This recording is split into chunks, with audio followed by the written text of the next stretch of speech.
Jake Butt is with us here. Jake, how are you? I'm doing great, guys. Thanks for having me. Super excited to be on. We're in the heart of football season. It's November, so we're coming down the stretch. This is when football really matters. So I'm excited to dig into that. What is football season like for you this year? Because obviously you made a transition, so it's got to be very different than what it has been for the past few years, Jake. Certainly, yeah, it's definitely different. But you know, for better or for worse, the truth is my transition was a little bit different than most people. A lot of people's careers stop abruptly, where my career, like it was more, I was, fighting for 4 years to extend Sure. and keep going and keep going. And through my injuries, I knew that eventually this time was going to come sooner than later. But you can go all the way back to high school with, I grew up in Columbus, Ohio. I grew up a Buckeye fan, and everybody was like, "Why did you go to the University of Michigan?" Well, I knew that there was going to be life after football. There was going to be a long-term play there. So that's why I went to Michigan. I knew that eventually this day would come, and I wanted to prepare myself from all angles. So I actually moved back to Ann Arbor, trying to leverage some of the network and connections I have there. And it is different, but it's actually nice to watch other people run full speed headfirst into each other for a change. Like I don't have to hop in the ice tub on Sunday and like wait till Tuesday to walk again. So in that sense, it's fun to be a viewer at this point. And then, Jake, let's turn our attention now to the NFL here. And like you said, this is your first year really not playing, just observing the sport. What's been a surprise to you, like being more now of a spectator than actually being in it? So I don't know if it's necessarily a surprise, but when I look at the NFL, I truly am in awe. It is a product like nothing else, and I kind of like to think of those bigger picture things where we're moving towards. I used to grow up and I watched live TV, Sports Center all the time. I was on ESPN all the time. I don't necessarily do that. I think a lot of people are starting to focus on their screen time through their phone. So from a live television standpoint, I don't know how much live television gets watched by, most people.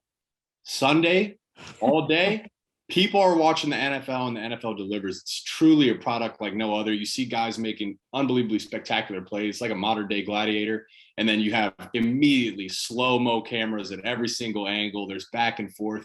And the thing I love about football compared to other sports is every game matters. Every moment matters. Every decision matters. You can't take off any Sunday because you can get beat. It's an unbelievable product. It's unbelievable competition. And of course, like just because you've had success early in the season, it doesn't matter. You have to win in November, December to give yourself a chance down the stretch. Jake, as you transitioned from football and kind of like you said, you knew this was coming, and you certainly battled injuries throughout, the course of your career within the National Football League. What's the aspect of football that you're going to take with you and carry with you as you move It's forward? hard to. It's seriously hard to just point out one aspect. I think generally what you could say about football is it is such a challenging sport, physically, mentally, emotionally, spiritually. And then the higher up you get, the more that gets amplified. So what it does is it demands your very best every single day. If you aren't taking care of all those things I just mentioned, you really don't have a chance. So it forces you to look in the mirror and ask yourself at the end of the day when you're brushing your teeth and you're winding down, like, hey, did I give my best today? And if you don't, you may not sleep too good at night.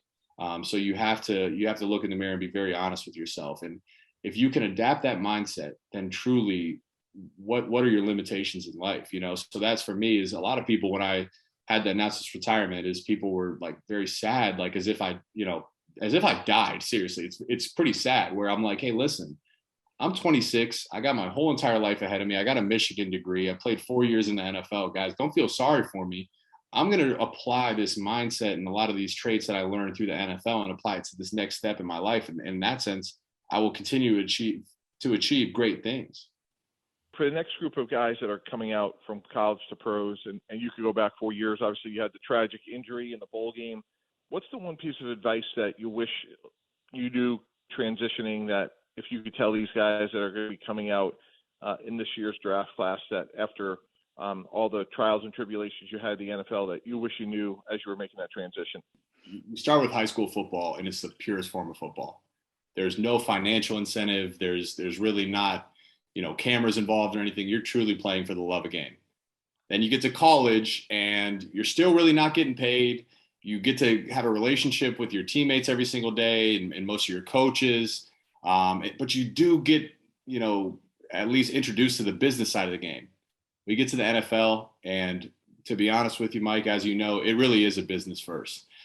So you have to understand that and treat this like this is now a career. This is no longer a game. If you want to play and succeed and continue to elevate, you have to treat it like a business. And that means investing in yourself, which means doing the things that others aren't willing to do. Now you're going to get introduced to money, and with money comes temptation. But if you fall into that, you're not going to have a successful career. You really need to be dialed in on your sleep, your training, your habits, doing anything to get an edge, because again, the gap between the best and the average player is a lot smaller than people like to think. You're chasing edges at this point. You're chasing 1% or 2% here. So you want to try to dial in as much as possible to those edges. And it just gives you your best chance to succeed. And again, if you can adapt that mindset, you'll have a long and successful career in the NFL, but you truly can't fail in life if you perfect that.